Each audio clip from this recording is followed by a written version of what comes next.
Before we roll the intro, let me tell you why you need to hear this. Jim Stevenson is the founder and CEO of Bletchley Group, an elite international growth consultancy and one of the most future-focused thinkers I've met. In this episode, we explore how artificial intelligence is reshaping leadership, while companies fail to unlock the real power of data, and how great leaders create cultures where teams think, act, and win together. If you care about building high-performance teams, leading with clarity, and preparing for a future powered by AI, this one's for you. Lean in. Believe me, it's worth your full attention. Welcome to the No Limits Leadership Podcast. We discuss ancient wisdom, real-world experiences, and the latest concepts on mastering leadership of self and others. If you're committed to maximizing your life and your impact on the world, you're home. Welcome to the No Limits Leadership Podcast. I am your host, Sean Patton, and I am so excited to have Jim Stevenson with us today. He is the founder and CEO of the Bletchley Group, a renowned international growth consultancy with over 24 years of expertise in strategy, transformation, and growth. He established the Bletchley Group with a fundamental belief that while technology is powerful, it should always serve a meaningful purpose. Jim's unique value stems from his diverse background, having worked in numerous roles across a wide array of companies. This experience has provided him with a valuable bird's eye view of business operations, enabling him to identify common mistakes made by businesses. So Jim, it is awesome to have you on today. I'm excited for this. Thanks, Sean. I'm really excited to be here, actually. I'm looking forward to this. Yeah. And we hit it off so well in the pre-call, and then you just dropped another pun intended bomb on me about the name of your company, the Bletchley Group. So why'd you call your company that? Okay, yeah. I mean, I like the story, but I'm slightly biased in it. I created the company on the basis of Bletchley Park, which was a kind of like the US NSA or GCHQ in the UK before those organizations existed. So it was the Second World War code-breaking outfit for the UK government. And it was where Alan Turing, the guy who created the Turing test in 1938-39, he went to work for the UK government during the war to break the German Enigma code. And I just loved the basis. It was where we got what we talk about, the first modern computer. So the basis of programmable computing. And it was built, the entire technology was built to break the German Enigma code. And I don't know a better purpose than that. So the using technology for a business purpose, it just all seemed to gel. And I liked it so much, I named the company after that Bletchley link. Wow, I like that. That's awesome, man. There's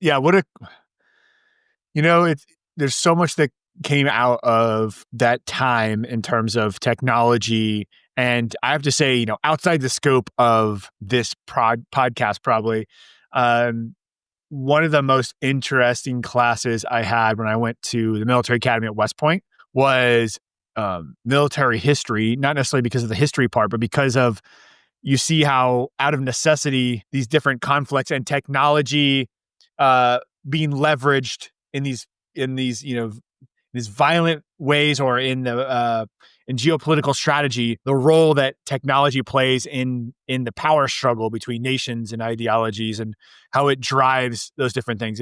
And we still see it today, right? With quantum computing and AI and all these new things coming up, and the battle between Chinese developers and US developers. I mean, it just continues, Completely. I mean, and going back to the name of the podcast, No Limits. I mean, for me, going back to Alan Turing, the computer didn't exist in that form before. And rather than being constrained by the limits of his time, he broke through those and created something that has been revolutionary for the last 70 years. Now, what we're actively seeing, and there was the Paris summit, there was a subcommittee in the US Senate in December talking about weaponizing AI, things like that.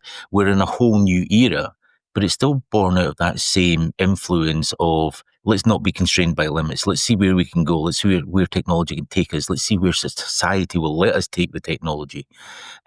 China's deep seek of making that open source while OpenAI was still paid for, that's a game changer, because suddenly you've decommercialized all of that technology. I have DeepSeek running on my laptop locally. I still pay for OpenAI, but the fact that I've got access to both, the fact that I can actually interact one with the other, and just in a completely personal thing, taking this away from anything that is business related, but I still find it mind blowing. my mother is home alone most of the time. So I gave her access to OpenAI, ChatGPT, essentially. And she talks to it every day. She now has a friend that's AI that's sitting in the computer. And I mean, it's Wow. just society changes, technology changes. And again, I love the no limits. I don't think constraints are always there, and we always need to break through them to move forward and progress. So I love that.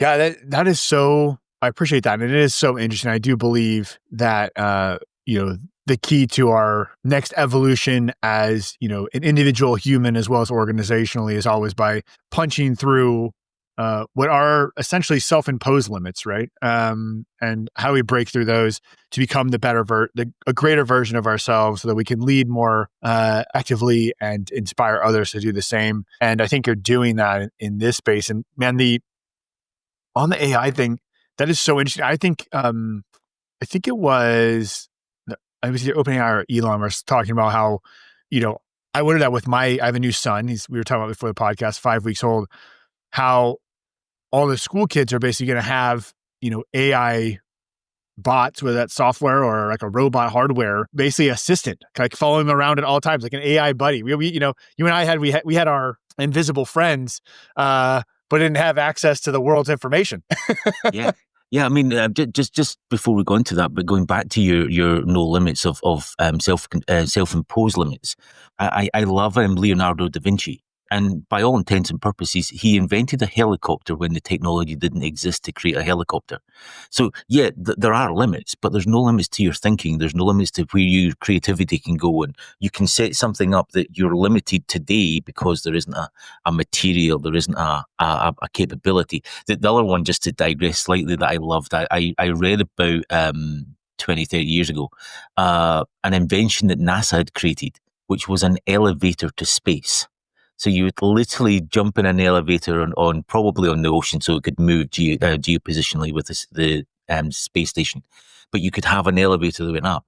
But the limit of it was the weight of the cord to take it up. But they still invented this elevator, and it's like, we can't do it yet, but hey, that's pretty cool.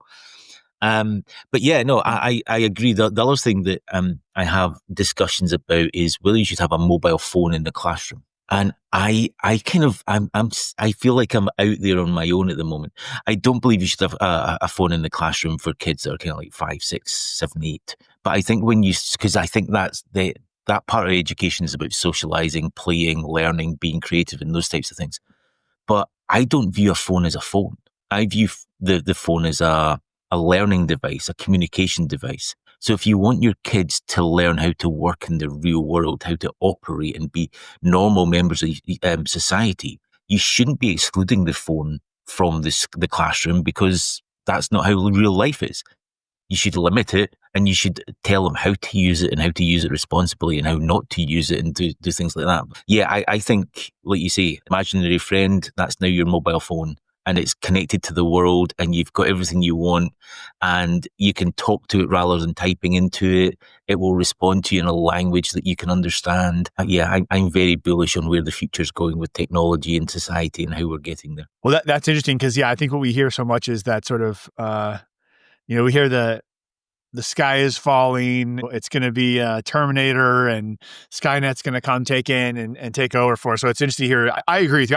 I'm optimistic on, I think, just the potential of mankind and our ability to overcome challenges, technological or other ways. But it's not going to be without our hiccups, though, right? Oh, completely. Absolutely. I mean, nothing does. There's always a step back before you go a step forward, or several steps forward. But I read an article, just as a slight aside again, about 10 years ago. And I found it fascinating. It was essentially predicting the future, but it was 10 years ago. So we're just getting into where it was predicting.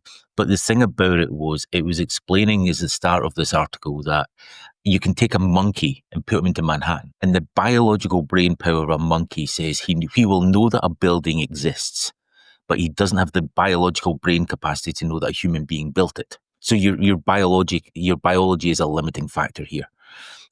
When you get into AI, and coming very soon, the predictions are within the next 5 years. I think it's going to be sooner than that, 2 or 3. We're going to have artificial superintelligence. And at that point, our biology Our brain just cannot compute what will happen after that point. It's very much an inflection point for society, that there will be this artificial intelligence, and it doesn't matter who you are. You do not know what happens beyond that point, because our brain, our biology just won't allow us to understand it. I think that's fascinating. And yeah, it could be Skynet. I don't think it will be. I'm optimistic. I'm keen. I'm looking forward to it. Yeah, it's interesting. Almost like, it's in a computing event horizon, right? That we're like approaching. Completely.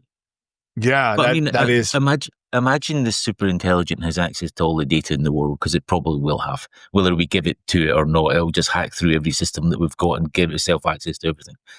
And it starts relating unknown study of 300 people in Thailand with a study of cancer in America with another study in Brazil. And it starts to pull all those pieces together. No human being can do that today, even with the data analysis stuff that we do at the moment. It just can't. But suddenly you've got a fundamental shift in how you approach disease, how you approach climate change, how you approach any technology advance, how we get to Mars and beyond. Is space rockets the way to go, or do we want to teleport there in some futuristic? We just don't know. And that superintelligence is that inflection point, as you mentioned. It's an event horizon, and I'm keen to get beyond that. I genuinely am. And if it means that a computer's going to kill me, then do you know what? That's fine. I can live with that. It's a not bad way to go. Almost like it's inevitable, right? It's going to happen anyway. But that's interesting. One concept that I'm fascinated by, and also I kind of love the fact that I have like a prep document for our pre-conversation, and we're nowhere near it right now. But that's cool too. I like this. Hopefully the audience does too. Yeah. But the concept of determinism versus free will, and there's an old thing called I forget the philosopher that came up with it, but Laplace's demon. Are you familiar with that at all? I'm not, no. So it was these philosophical arguments over whether there's free will or whether there's determinism. And there was this idea that Laplace, who I think was a French, I'm guessing, philosopher, basically came up with the concept that it's just we don't have all the information, that like everything is cause and effect, right? So it's just the idea that if you had superintelligence, if you had every data point that could happen, you could then accurately predict the future. And if you could do that, that basically would mean that free will doesn't exist, that we're all just reacting to our environment in a predictable manner. And they call it Laplace's demon. And so it rings to me there of if we have superintelligence that can maybe get up to or at the point of basically having every data point of the whole universe or something close to that, how accurately will it be able to predict the future? And then how does that interact with, can human will break that? Because if it can't, we sort of maybe solve this determinism versus free will debate. I love that. It's a really bizarre example, but the only one that popped into my head was, even if a superintelligence has access to all the data in all the world, do you remember when the Challenger blew up in 1986, I think it was? That was caused by a freeze overnight that took one O-ring on a booster, froze it so that when it heated up again, the metal itself had been jeopardized. So when they put the heat into it, it expanded and it blew up. I wonder whether superintelligence will have that level of detailed knowledge to know that O-ring was made with this material and it can only go down this far in temperature before it. That seems a level of randomness that I think even superintelligence would struggle with, at least in my lifetime. Hopefully there's still a bit of, let's hope not spaceships blowing up, but I hope there's still a bit of randomness in life that makes life exciting. Yeah. And does it have access to... It almost reminds me of like quantum physics, and the fact that like how you interact with something changes its fundamental state. So like it may know all the information right now and be able to predict the next thing. But if something in a human being's head knows the next thing, can then we change the variables in our own head and it doesn't know that in time? Then that proves free will, right? So it'd be interesting one way or the other, completely. Because already I see things with like the accuracy of certain sports betting. It'd be an example, right? How that's changed now with all the analytics and AI we have, and versus before you'd be like, I don't know, horse looks fast to me, Bob, but now they've got all the data and they run it through these algorithms, and they're able to, predict with so much more accuracy outcomes. But, is there, what's the word I'm looking for? But like, what's the limit? What's the limit? Yeah. What's the limit on that? Like how close can we get to that? And when do we hit, or do we hit a edge of, can human beings break it with just our own ideas and thoughts? I'm going to say we can break it. I'm going to go down that route because I don't know what I'm having for lunch. So if a superintelligence knows what I'm having for lunch, then that's great. But the whole data, the sports betting thing, I remember watching Moneyball back in the day, and that was what got me hugely into it. What didn't get me into it, but it got me to understand the true value of data and analysing data and understanding it. And that's huge. For me, going forward, superintelligence or any AI, we've got two big challenges that will slow us down. One is chip manufacturing, because of the number of chips that we need. And the other one is power. I think we're going to have a severe problem with power to make all this happen. And even if we choose today that we're going to run all of our AI on nuclear power or something like that, a nuclear power station's 20 years to build. So it's how do we get enough power into this thing in the next few years to actually make it sustainable? So it's not without challenges, but man, I just get so excited by this stuff. I really do. It's just, it seems to be a game changer for everything. Well, it's interesting. You mentioned, to segue here, the data and having all this data to make decisions. And, one conversation that we had before that I'd love to get into is, how do companies you work use data and find the right data to make decisions? So when you look at a company in your experience, whether it's through M&A or through some sort of change management, how do you start to determine what data you need to make decisions? I think the problem with any kind of data is the fact that you don't know what's useful until you need to use it. So it's like everything else. You start at the outcome you're trying to achieve. And as you go through that outcome you're trying to achieve, you start to identify the data that you need to get there. So I think the philosophy of, if you have a piece of data, keep it, store it, label it, reference it, you probably will need it at some point in the future. And I think if we've moved away from, well, not moved away from, but the focus has definitely moved away from traditional machine learning algorithms, which were fantastic even 2 years ago. And it was all the rage 2 years ago of having a machine learning algorithm that could do your customer recommendation and predictability of your supply chain, things like that, into large language models. I have no idea how a large language model works, but I know it takes every piece of data it can possibly find to analyze it. So we've shifted from being selective in what we need as data into just store everything and let the large language model understand it, interpret it, use it, and then you get something fundamentally different out of it. So I don't think you can identify what data is useful at this point. I think you keep everything you have, which then takes us onto a whole new different world of blockchain and decentralization and things like that. But at the moment for corporates, it's if you have a piece of data, then hang on to it. It will become useful. The one thing I would say, and this is a big thing that I have in my head, I've actually just written an article about it yesterday, it's still to be published. I think where corporates and companies generally are getting it wrong is they're viewing their data as a piece of data. What you need to view it is an accurate piece of data. You need to have some integrity around about it. You need to know where it came from, what it means, what that actual piece of data means, so that you can use it properly in the future. I've gone into so many companies in the past whereby they've got all access to all this data, but they can't do anything with it. I remember one company I worked with, they wanted to create a recommendation engine that every day when the customer came back onto their website, an e-commerce website, they would get a list of recommendations. It's not an unreasonable request. It's not an unreasonable function to have, but to move the data to allow the recommendation to work took them 28 hours. Well, you can't do that if you want a 24-hour answer. And it wasn't, I mean, it's a really cool company. It was doing really well. But just that lack of foresight on the data, how you're storing it, where it's stored, how you're moving it, and meant that their infrastructure was completely incapable of allowing them to run a 24-hour process to recommend a new product to a client because the data took 28 hours to move. And it's like, okay, well, we can make it every 2 days, they'll get a different recommendation. Well, now you're impacting on your customer engagement, your customer satisfaction, your profitability, your revenue, because if it's the same thing I'm getting recommended twice, I might not come back till next week. So all of these things impact on it. So how you store your data, where you're storing your data and making sure that it's available is key until, in fact, it's not until, it's now. So that as you start moving into more and more AI, more and more usage of your data, you can actually use it. The other thing that I included in that article was actually sovereign cloud. And I like the word sovereign, even though it talks about nation state, as opposed to enterprise cloud.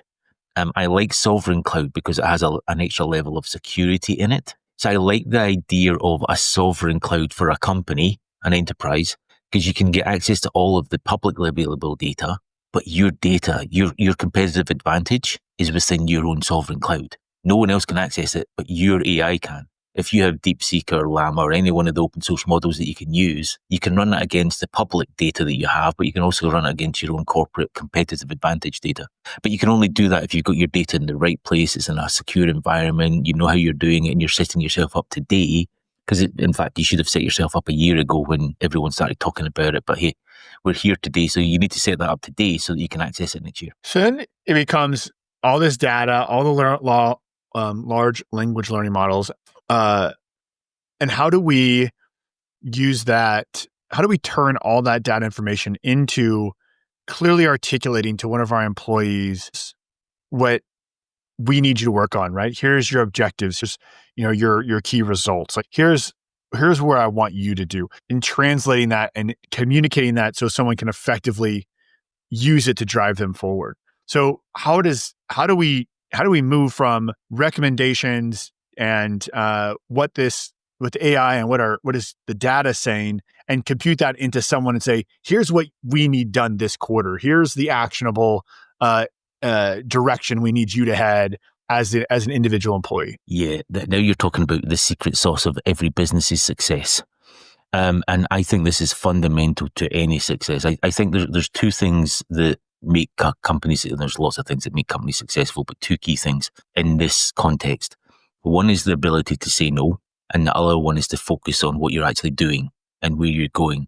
And they're both related. If you say yes to everything, you're not focusing on anything. So it's what are you focusing on, where you're going next? I personally love assuming that you know where you're going, assuming that you've got a strategy, you know what you're trying to achieve. And that isn't always the case, but hopefully you do. How you go about implementing that. I love the OKR framework, although so many companies get the OKR framework wrong. You want to explain, pretend like you're explaining this to someone who's never heard the term OKR before. What is an OKR? Okay, so OKRs were created as part of a book. The book was Measure What Matters by John Doerr. So it's probably 10 or 15 years old now, maybe a bit longer than that. And essentially, what it says is, there you go. It's on the bookshelf, buddy. The man's got the book. And essentially what it says is, it's a way of figuring out what it is your objective is, but then make your objective measurable. And the thing that, or the subtleties that people occasionally get wrong are OKRs are targets. It's something that you're going for. Your metrics, your KPIs, they're lagging metrics. They're what you've done. They're what you achieved. So OKRs are future thinking. KPIs are actuals, if you like. OKRs forecast, KPIs actual results. But the OKR framework allows you to actually go in and say, this is my objective. This is how I will know when I've achieved it. So if your OKR is expanding to Europe, then your key result could be have 30% of my revenue in Europe in 2 years. Suddenly it's more measurable. 2 years later, has 30% of your revenue coming from Europe. You can tell that you've met your objective. And the beauty of that is your objective or your key result, 30% of my revenue comes from Europe. It's no question. It's not subjective. You can tell it's binary. We did it, we didn't do it. And it's not to say that 28% of your revenue coming from Europe is a bad result, but the key results, very, very binary in that regard. So everyone knows what they're doing. Everyone can align to it. Everyone can understand it. And because of that, it's a really cool thing. Far too many people use it, though, as a way of trying to drive a target that isn't aligned to the objective, isn't aligned to the company's overall strategy. And there's a disconnect as you go down the organization structure from what the company's trying to do to what Bob in accounting or Janet in customer service is actually delivering for you. And the OKR framework aligns all of that. So it's very clear to see me working in my department within this big corporation or any company for that matter. I can see how what I'm doing today helps the company achieve its objectives for the next 2 years, 3 years, 5 years, whatever that period is. I like to do these on annual basis, just because it's a nice time. I like to have quarterly targets because I think that's something that's good enough. And if you aren't getting where you want to get to within a quarter, you've got 3 other quarters to pivot, to change, to move what you're trying to achieve to still get to where you wanted in that annual basis. And on the same basis, I like to review everyone on a 2-weekly basis so that in one quarter, I have 6 opportunities to pivot what individuals are doing to achieve that quarter's objectives. And on a company-wide basis, I've got 4 chances to pivot to achieve that annual result if I need to change that annual objective. So the whole thing is a cascading process. The one that most people get wrong, though, is they start to align people's bonuses to success. And I'm not for 1 second saying do not align bonuses to success and outcome and achievements, but your OKR is meant to be a challenge. If you're achieving 100% of your OKR, you're putting limits on your people. So the name of the podcast is No Limits. So OKRs for me are designed that you should be achieving 70% of your OKRs on a regular basis. But that extra 30%, that extra 30% is where the no limit comes from.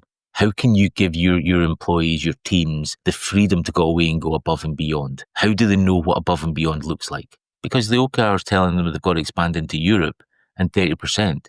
They don't get to 30% in Europe and just stop and say, we've achieved it. Get them to get to 35%. If they can, why not? Keep them going. So OKRs for me are very often used as a replacement for KPIs with let's look at where we're going next. And it limits people because their bonus is 100% of the objective that they're trying to achieve. Whereas they are much more effective if what you can do is actually a plan for 70% success, make it an environment, a culture that 70% success in your key results is actually okay. That's not a failure. You're doing well.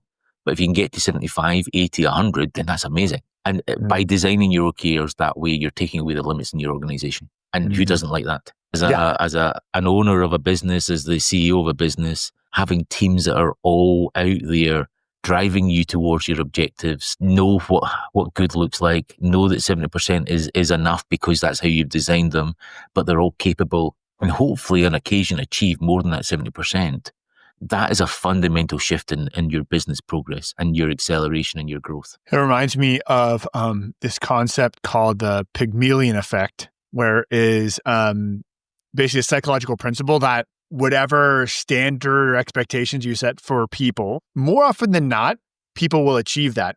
But they almost never or very rarely go above and beyond, right? If you set someone, say, here's your commission rate, a lot of people are going to hit that commission. But like once they hit that, unless there's, again, some sort of incentive beyond it, no one's like, I'm going to work extra hard, once I've hit whatever standard you set. And they prove this with like teachers in classrooms where, if you set the standard at whatever level for those same for students, they'll generally hit that, but not going above it. You could take the same students, set a higher standard, and a vast majority of them hits this higher standard, again, creating this sort of upper limit problem. So I love how you're sort of applying that with this 70% rule when it comes to OKRs to give them and to have them stretch and facilitate them pushing beyond, but not causing what we're seeing with burnout and things like that, where you're setting these unrealistic expectations or sales commissions that only 50% of the people hit or something like that. Completely. And sales commissions are a really good example of it. The one that always got me was when you were looking at sales commissions, it was, I want your sales target to be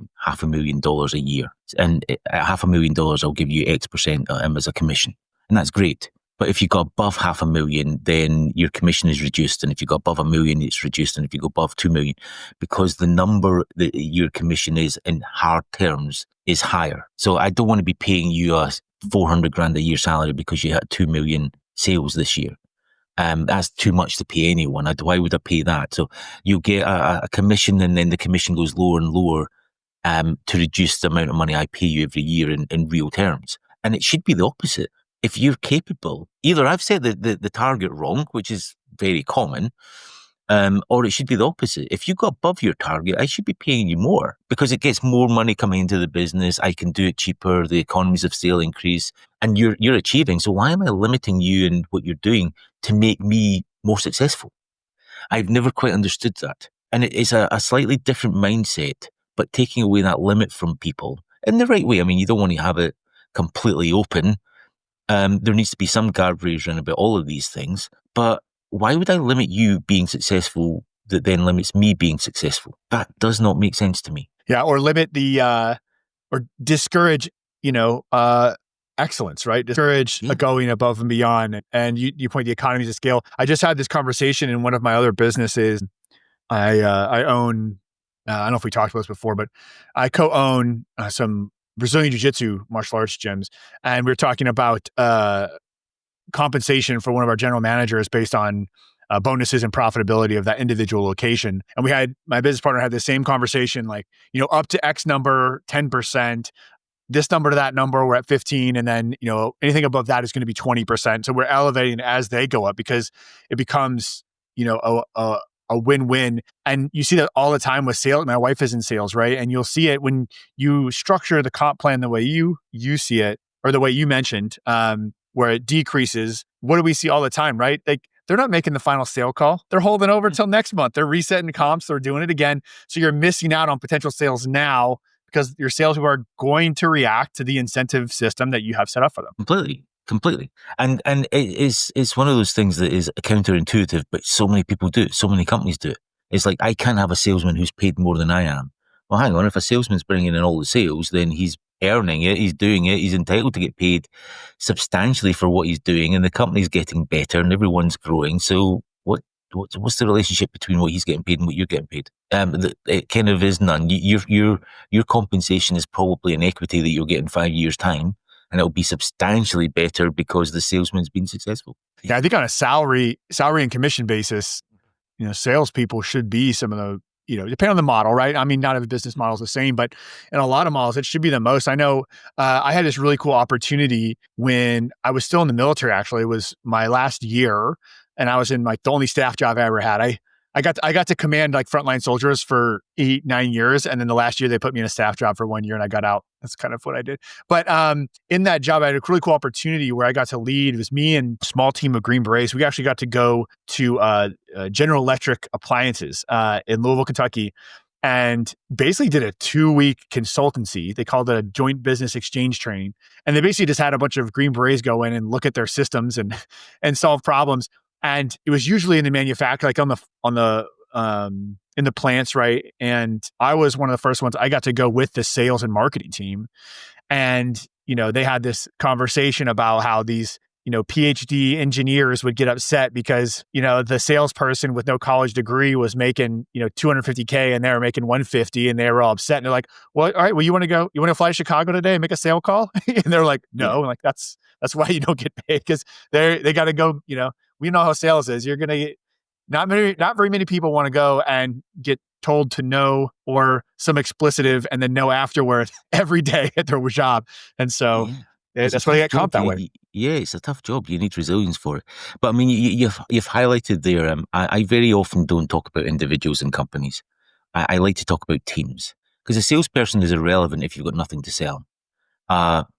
PhD that's got some chemical scientific background is irrelevant if he's built the best thing in the world and no one's out there selling it.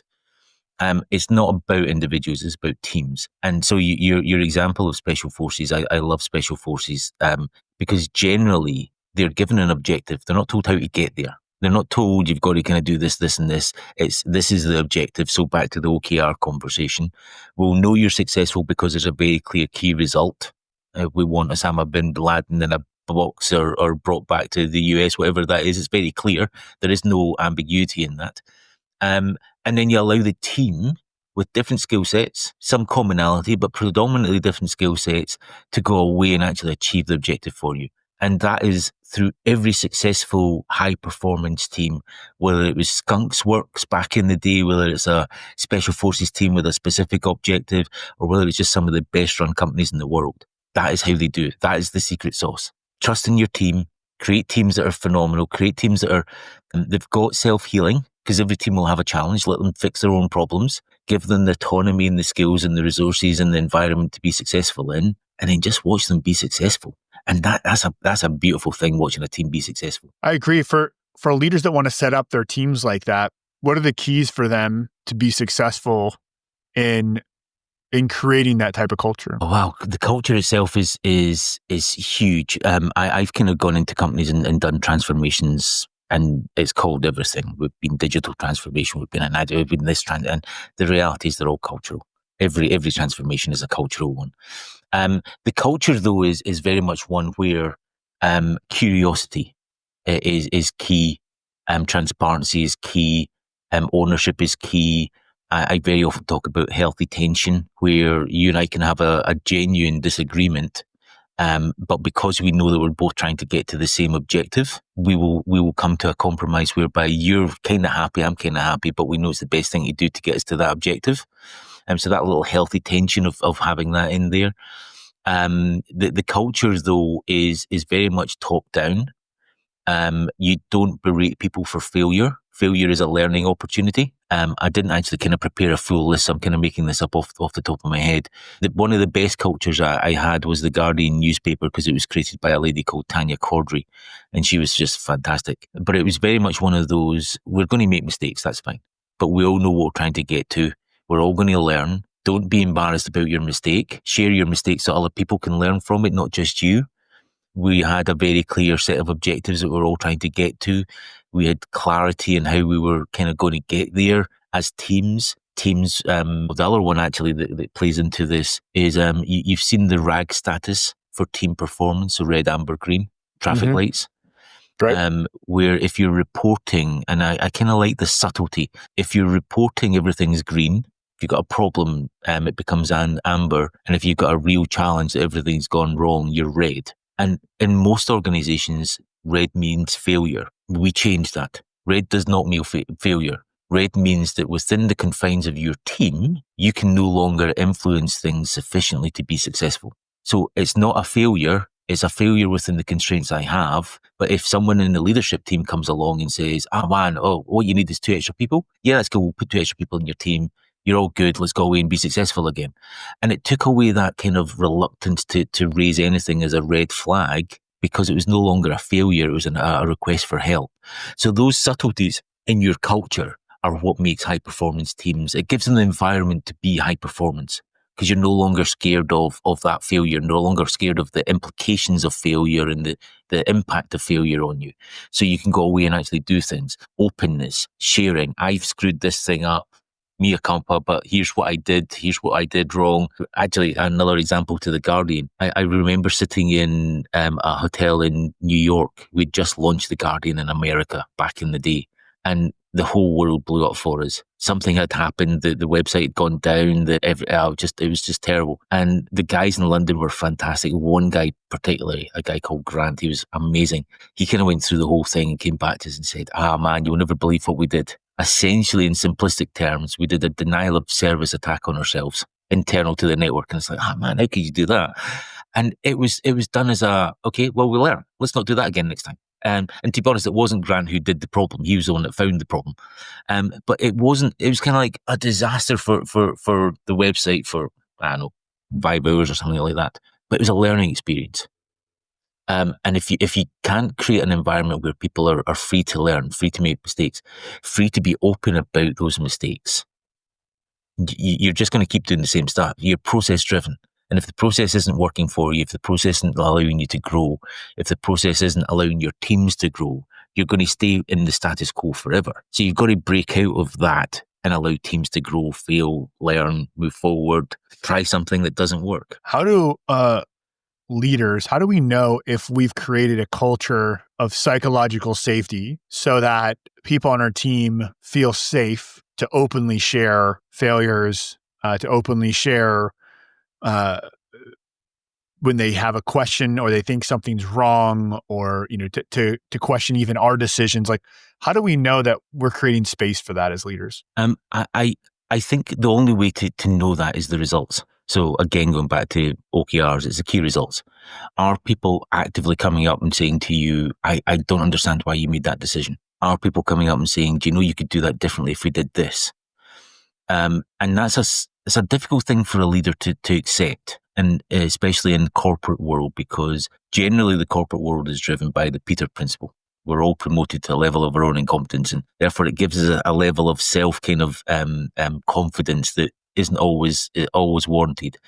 So being open, asking for people's advice creates that willingness for them to give you what they think. And then taking that the next step is they're coming in and offering advice. I think the challenge with this is, and it's a subtle learning experience, and we've all done it, we've all got it wrong, we've all kind of closed conversations down too soon or allowed them to go too long. I don't think you can have that collaboration forever. Like, in one topic, you've got to kind of say, I've heard you and know what you're saying, but this is where we're going. And I think the true mark of a leader is if that person you've just said, but this is what we're doing, if they go, got you, boss, hear you, I'm off. I'm aware, I don't understand why we're doing that. I don't agree with it. We're often doing it anyway because you've listened to me. I've been heard. There's obviously something happening that I'm unaware of and you can't tell me today. Hopefully you'll tell me tomorrow or next week, but I believe in you. So we're off and running. And I think that's probably the single biggest thing for me when you can tell you've got a really good culture. People willing to challenge you, but when the decision's made, they go away and do it anyway. I love that. It really takes me back to my military days. I used to say that's the job of the commander, is to decide when the good idea fairy time is over. And, all right. And then make the decision. And that's the way it is on a well-run, elite military organization as well, right? Everyone says, okay, cool. And this is now the plan, and they run with it, and just like it's their own. And I had, kind of two thoughts here, and then I want to wrap. But one is, I have this opinion that as leaders, there's two sort of roles that we can never delegate. And we just covered both of them. So I think it's so cool. It's decision-making. At the end of the day, the leader, that's your responsibility to make the decision. You can't pass the buck to somebody else. And two, creating culture. Like, it's a leader's job to create culture, to your point, that has to be top down. So I'm loved you brought up those 2 points. And the third thing that just made me think of what you just mentioned, this is something I may have to explore in the future more, is, when we're doing mission planning on a special forces team, we always have someone play, we call red team. And I don't know if you've seen this. Have you seen that in business planning or in corporate and board environments? Because I wonder if that would be a really interesting way to help. You want to talk about help assuring psychological safety, pick a really talented, pick your CFO and be like, all right, your job is to play devil's advocate. How are you going to break our plan? How are we wrong? And assign someone the responsibility to be the contrarian and challenge, to help establish that culture. I don't know. I just had that idea because that's a really key part of how we do our mission planning. Have you seen that? You see that played out in the corporate environment at all? I've not. The only time I've seen that played out was actually in the TV show Newsroom, I think it was, where they were trying to launch a big kind of news article, and before they did it, they wanted to make sure they were buttoned up. I've never seen it done in corporate world, but there's two things in there. One is, how often have you seen organizations fail because the business leader is unwilling to make a decision? And by default, he's forcing someone lower down the organization structure who doesn't have all the information, who has to do something today because he can't not do something. It's happening. I need an answer now. That person has to make a decision without all the information because a business leader procrastinated or something else. So yeah, but taking on your red team, I've never seen that done in an organization, although I would love that it is done more often, especially at a strategic level. Do some scenario planning and then stress test the scenarios, as opposed to just getting a team of 5 people in a room and them coming out and saying, this is what we're doing for the next 5 years. Which is all too common. But I do have this other thing, and I've said it like so often in the last couple of weeks, and I've not got it right yet. You're aware of Sherlock Holmes, the fictional character, very popular. He has a saying that whenever you eliminate everything that is impossible, no matter what you're left with, no matter how improbable must be the truth. I've converted that to being business speak. Whenever you eliminate anything that is going to be a blocker to your success, whatever you remains must be your path to success. So if you focus on the negative in your business, take away everything that's going to kill you, everything that's going to block you, everything that's going to take away your being successful. By definition, what you're left with is the path to success. So I very often talk about not creating strategies. You uncover a strategy. You remove everything that isn't getting you towards your objective. And it's like, that's not going to get me there, or it's not going to get me there quick enough. It's not going to get me there. It's 10 billion and I don't have 10 billion to make this work. So that's not the answer that I'm looking for. This isn't the answer I'm looking for. That's not So the only thing I have left is, with the constraints I have, with what our objective is, this is our path to get there in the most effective, cost-effective, speedy time, whatever it is. By removing all the blockers to your success, gets you to success. Oh, that's awesome. And Jim, this was great. I feel like we could do this for hours, man. I really appreciate the conversation, really enlightening. And we did take a few side quests, but I think they were entertaining, at least for me. So I enjoyed them as well. I hope the audience did too, but hey, I enjoyed them, so that's cool.